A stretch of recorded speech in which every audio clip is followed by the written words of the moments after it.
Hello guys, welcome to knowledge of emporium. हम आज आपके लिए लेकर आए हैं एक्स्ट्रा वीडियो में how to find output questions. आप अपने प्रोग्राम्स का आउटपुट कैसे निकाल सकते हैं। अगर आप क्लास 12th के स्टूडेंट्स हैं और आपको अपने प्रोग्राम में आउटपुट फाइंड करने में प्रॉब्लम होती है तो आप बिल्कुल सही वीडियो में आए हैं। अगर आपको आउटपुट फाइंड करना नहीं आता है तो इस वीडियो को आप एंड तक का देखें और आपको आज आउटपुट फाइंड करना बिल्कुल आ जाएगा अच्छे से। तो चलिए बिना देर किए हुए इस लेक्चर को स्टार्ट करते हैं। पहला क्वेश्चन है predict the output of the following programme. तो सबसे पहले अगर आप किसी भी प्रोग्राम का आउटपुट फाइंड करते हैं तो सबसे पहले देखिए कि उस प्रोग्राम में करना क्या है, उस प्रोग्राम में दिया क्या है। तो सबसे पहले देखें कि कितने फंक्शंस का यूज़ है और उस फंक्शंस के अंदर कितने वेरिएबल्स दिए हैं और उसमें कौन सा फॉर्मूला यूज़ है, आपको कैसे वैल्यू कैलकुलेट करनी है। तो इस प्रोग्राम में हमें दो फंक्शंस दे रखे हैं जिसमें पहले फंक्शन में आपको बोला गया है कि आपको पावर फाइंड करना है और दूसरा फंक्शन जो दे रखा है उसमें आपको स्क्वायर फाइंड करना है। तो सबसे पहले पहला फंक्शन देखते हैं हम जिसमें आपको पावर फाइंड करना है। इसके अंदर आपको दो वेरिएबल्स दे रखे हैं। तो आप खुद ही सोचिए कि अगर आपको पावर फाइंड करना होगा तो सबसे पहले हमें वैल्यू पता होनी चाहिए जिसकी हमें पावर निकालनी है और दूसरा ये कि हमें उस वैल्यू की कितनी पावर निकालनी है, मतलब उसकी पावर क्या होनी चाहिए। तो आप समझ रहे होंगे कि इसमें कितने वेरिएबल्स हमें ज़रूरत पड़ रहे हैं। हमें इसे पावर फाइंड करने के लिए हमें दो वेरिएबल्स की ज़रूरत हो रही है, जिसे कि सबसे पहले कि हमें जिस वैल्यू की पावर निकालनी है वो, और दूसरी ये कि उसकी पावर कितनी होगी। तो इसलिए हम लोग इसमें दो वेरिएबल्स लिए हैं। देन उसने फॉर्मूला क्या लिखा है, y इक्वल्स टू b की पावर p है। तो इसमें जो भी वैल्यू कैलकुलेट होके आएगी वो वैल्यू स्टोर हो जाएगी आपकी y में आपकी स्टोर हो जाएगी। देन ये y को आपको रिटर्न कराना है, तभी आपको लास्ट में वो वैल्यू दिखाएगा कि कितनी है। और तो ये आपका पूरा एक फंक्शन है, यहाँ डेफ से लेकर के रिटर्न तक का आपका एक फंक्शन है और यहाँ से आपको वो नेक्स्ट फंक्शन आपका दिखा रहा है। तो नेक्स्ट फंक्शन में क्या किया है कि आपको x की वैल्यू वो पहले दे दिया है, इनपुट कर दिया है आपको, और नीचे हमें स्क्वायर फाइंड करना है। तो स्क्वायर फाइंड करने के लिए हमें केवल एक वैल्यू ही चाहिए होती है जिस वैल्यू का हमें स्क्वायर निकालना होता है, इसलिए इन्होंने पैरेंथेसिस में केवल एक ही वेरिएबल लिया है। देन उसके बाद हमें स्क्वायर का फॉर्मूला उन्होंने निकाला है जिसमें एक वेरिएबल लिया है a और पावर लगा करके उन्होंने पैरेंथेसिस में x,2 लिख दिया है। देन इस वैल्यू को वो कैलकुलेट करेगा और ये वैल्यू आपकी स्टोर हो जाएगी a में। देन यही वैल्यू आपकी वो रिटर्न करेगा। तो कैसे करेगा, अब हम ये बताते हैं आपको कि इसमें दो फंक्शंस तो आपने देख लिए कि कितने कितने कैसे लगे हैं और फॉर्मूला क्या क्या यूज़ हुआ है। अब आप ये देखिए कि वैल्यू कैसे कैलकुलेट करेंगे। तो सबसे पहले देखिए कि इसका फंक्शन कहाँ कॉल हुआ है, क्योंकि जब आपको पता नहीं होगा कि फंक्शन कहाँ कॉल हुआ है तो आपको वैल्यू नहीं पता चलेगी कैसे कैलकुलेट करनी है। तो अगर आप जान जाते हैं कि फंक्शन कॉल कहाँ हुआ है तब आप ज़रूर निकालेंगे कि इसका आंसर कैसे होगा। तो पहले फंक्शन में फंक्शन का नेम है पावर। तो आप सबसे पहले ये जानिए कि प्रोग्राम में कौन सा चीज़ क्या होता है। जैसे कि आपने पढ़ा है कि ये पूरा डेफ फंक्शन से प्रोग्राम बना हुआ है। देन फंक्शन का नेम दे रखा है और उसकी वैल्यू दे रखी है और उसका फॉर्मूला दे रखा है और फंक्शन को लास्ट में कॉल करा करके इन्होंने प्रिंट किया है। तो अब देखिए फर्स्ट वाले फंक्शन का कॉल यहाँ पर कराया गया है पावर के नाम से, क्योंकि हमारा फंक्शन का नेम जो है वो पावर है। तो इसकी वैल्यू फंक्शन कॉल के अंदर ही दे रखी है, मतलब आपको ऐसे बाहर इनपुट करा के इन्होंने नहीं दी है। फंक्शन कॉल के अंदर ही वैल्यू इन्होंने प्रिंट कर मतलब इनपुट दे दी है। तो आपकी जो वैल्यू होगी वो इस तरह होगी कि जो b की वैल्यू होगी, ये वैल्यू आपकी यहाँ जाएगी फंक्शन हेडर में, जो कि होगी आपकी b की वैल्यू होगी आपकी 3, और मतलब कि जिसका आपका पावर निकालना है, और कितनी पावर है उस वैल्यू की, 3 पावर है उसकी भी।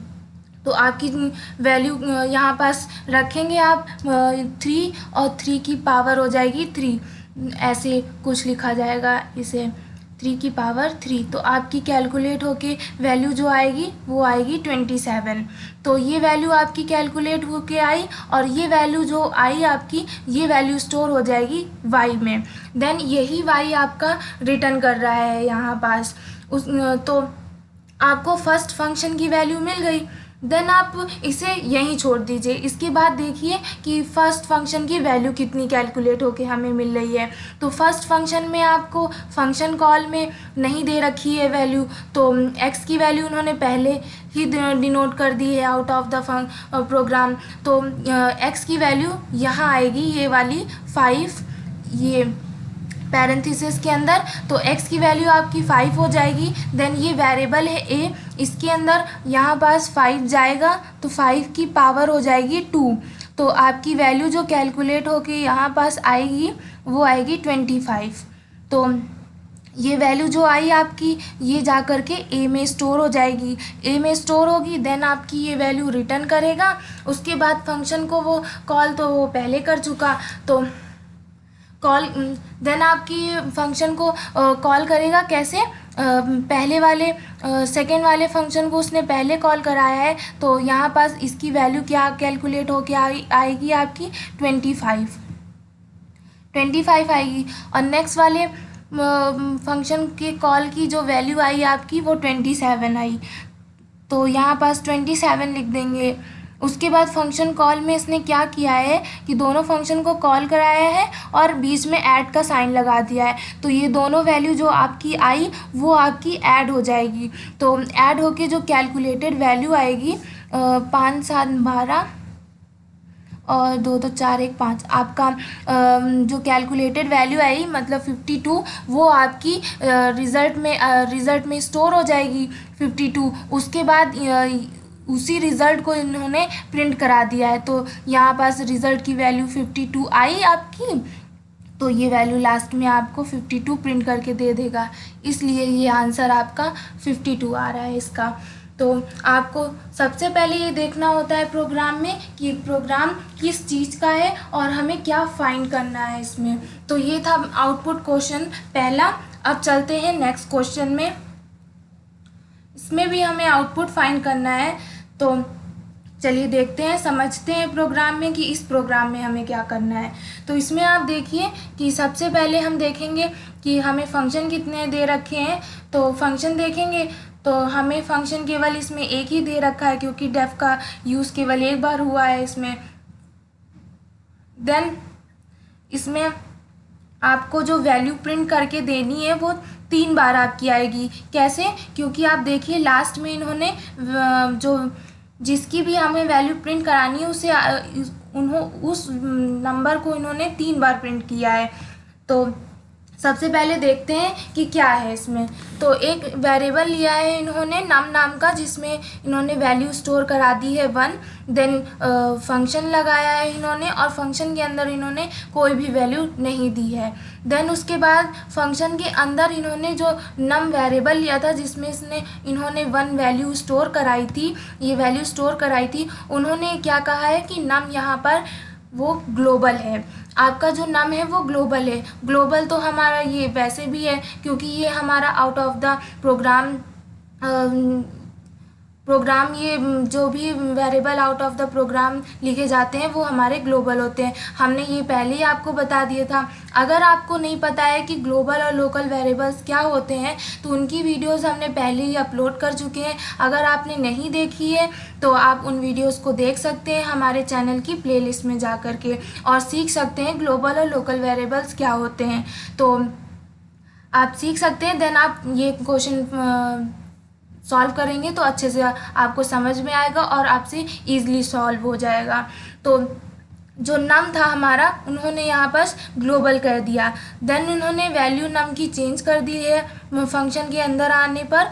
तो पहले 1 थी नम की वैल्यू, देन अंदर आया तो अंदर इन्होंने वैल्यू चेंज करके दे दी 10।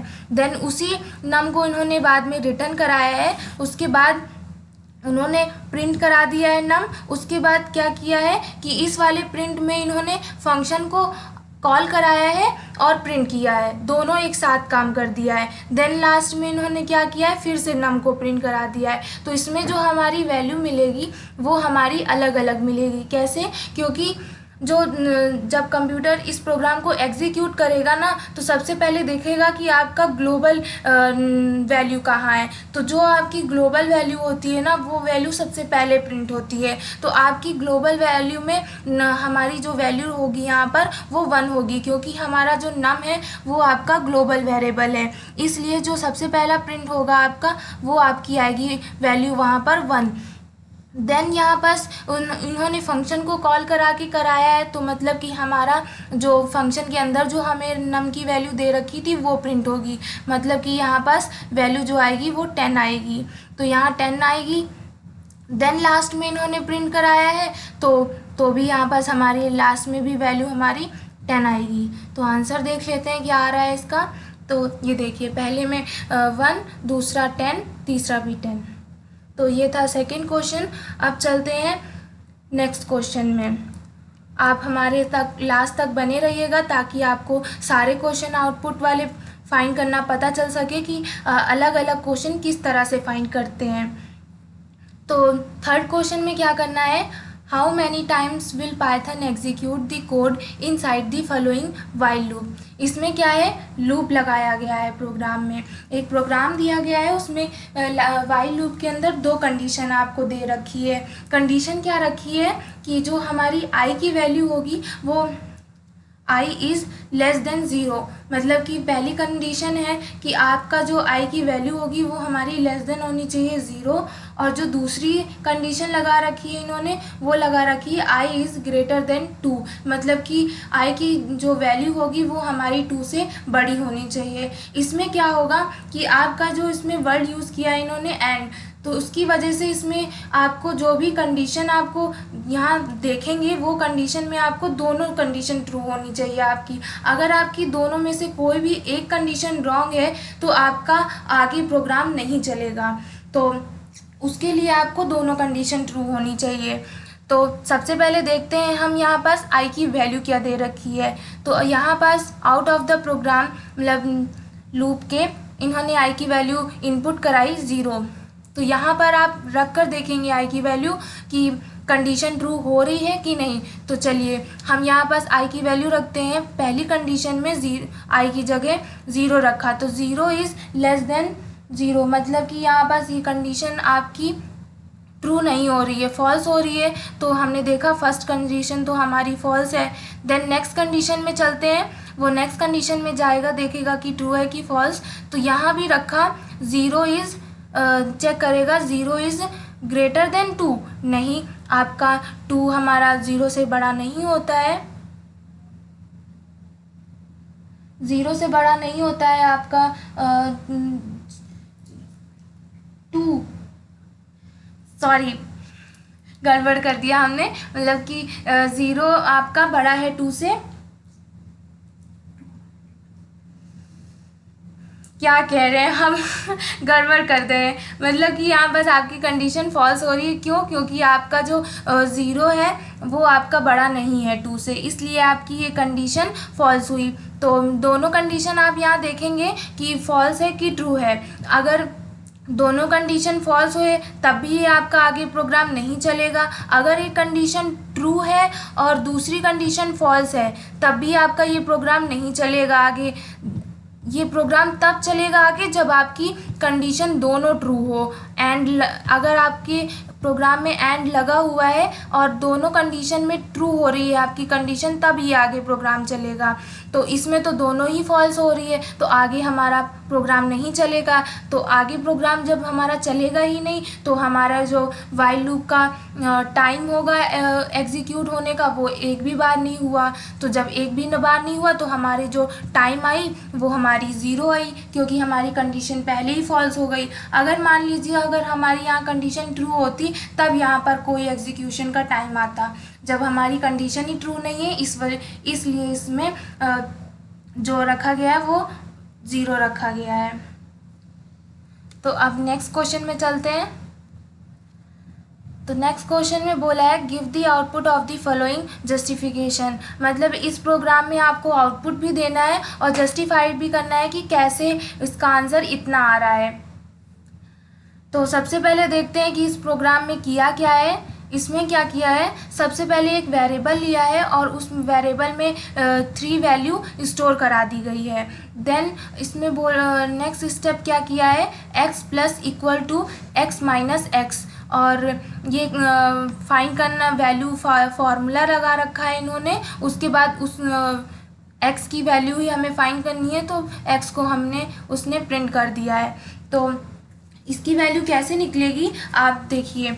इसका मतलब होता है यहाँ पर देखिए, जो x plus equal to x minus X लिखा हुआ है, इसका मतलब हुआ आपका कि यहाँ पास x equals to x plus x minus X, ये आपका यहाँ पास मतलब हुआ, ये जो कंडीशन इन्होंने लगा रखी है। तो आप जब यहाँ x की वैल्यू रखेंगे तो देखिए कितनी वैल्यू आएगी आपकी। जब आप यहाँ x की वैल्यू रखेंगे तो सबसे पहले 3 रखा, देन प्लस लगेगा यहाँ पास, उसके बाद फिर 3 लिखेंगे, देन माइनस लगा करके 3 लिखेंगे। तो ये तो एक प्लस में एक माइनस में हो गया, तो ये वैल्यू तो कट जाएगी आपकी, क्योंकि आपकी एक प्लस में एक माइनस में, तो जो आपकी वैल्यू मिल रही है वो यहाँ 3 हुई। तो हमारी x की वैल्यू क्या हुई, वो 3 हुई। तो जो आपका आउटपुट आएगा वो आपका 3 आएगा, इसलिए यहाँ पास आउटपुट 3 आ रहा है। और इसमें जस्टिफिकेशन मांगा था, तो जस्टिफिकेशन आपका यही है। ये देखिए यहाँ पास कैसे वर्क किया इसने, ये वही लिखा गया है। यहाँ पास देखिए लास्ट में वैल्यू फाइंड करके 3 आ रही है। तो ये कुछ इस तरह के प्रोग्राम्स आते हैं आउटपुट फाइंड करने के लिए बोर्ड एग्ज़ाम में अलग अलग तरीके से। तो एक लास्ट प्रोग्राम है ये हमारा, इसमें भी देख लेते हैं कि आउटपुट कैसे फाइंड करते हैं। तो ये भी एक प्रोग्राम दे रखा है, तो इसमें देखते हैं कि क्या बोला गया है। इसमें सबसे पहले 2 वैल्यू ली गई है, जो कि a में वेरिएबल लिया गया है 10 वैल्यू स्टोर कराई, देन दूसरा वेरिएबल y लिया गया है, उसमें 5 वैल्यू स्टोर कराई। उसके बाद इन्होंने फंक्शन लगाया डेफ फंक्शन, उसके अंदर इन्होंने y और a को बोला कि ये ग्लोबल है। देन अंदर आके इन्होंने a की वैल्यू चेंज कर दी, लेकिन y की वैल्यू जो आपको बाहर दे रखी है 5, वो y की वैल्यू वही रही, लेकिन a की वैल्यू उन्होंने चेंज कर दी यहाँ पास। देन क्या किया है कि फंक्शन के अंदर इन्होंने प्रिंट किया है, y को प्रिंट किया है और a को प्रिंट किया है। देन नेक्स्ट वाले प्रिंट में इन्होंने क्या किया है कि a प्लस वाई को प्रिंट किया है, मतलब कि a और y की जो वैल्यू होगी उसे आपको ऐड करके बताना है कि कितनी है। देन उस वैल्यू को यहाँ पास प्रिंट करेगा। देन उन्होंने क्या किया है कि रिटर्न में भी a प्लस वाई कर दिया है, मतलब कि a प्लस वाई की जो वैल्यू आएगी वो आपको यहाँ पास रिटर्न होके मिलेगी। देन इन्होंने फंक्शन के बाहर भी 3 बार प्रिंट किया है। उसमें क्या किया है, फर्स्ट प्रिंट में इन्होंने x और y की वैल्यू प्रिंट की है। देन नेक्स्ट सेकेंड वाले प्रिंट में इन्होंने प्रिंट के अंदर ही फंक्शन को कॉल कराया है और वैल्यू प्रिंट करने को कह दिया है। और थर्ड वाले में भी y और a की वैल्यू प्रिंट करेगा। तो इसमें देखते हैं कि ये वैल्यू यहाँ पर कैसे कैसे प्रिंट होगी। तो सबसे पहले आपकी वैल्यू ग्लोबल से लेना शुरू होगा। तो ग्लोबल वेरिएबल हमारा यहाँ हुआ जो बाहर ए और वाई है, और यहाँ भी इन्होंने बोल रखा है कि ए और वाई हमारा ग्लोबल है। तो सबसे पहले जो यहाँ पास वैल्यू आएगी आपकी यहाँ पहले वाले प्रिंट में, वो आपकी आएगी वाई की हो जाएगी आपकी 5 और ए की वैल्यू हो जाएगी आपकी 10।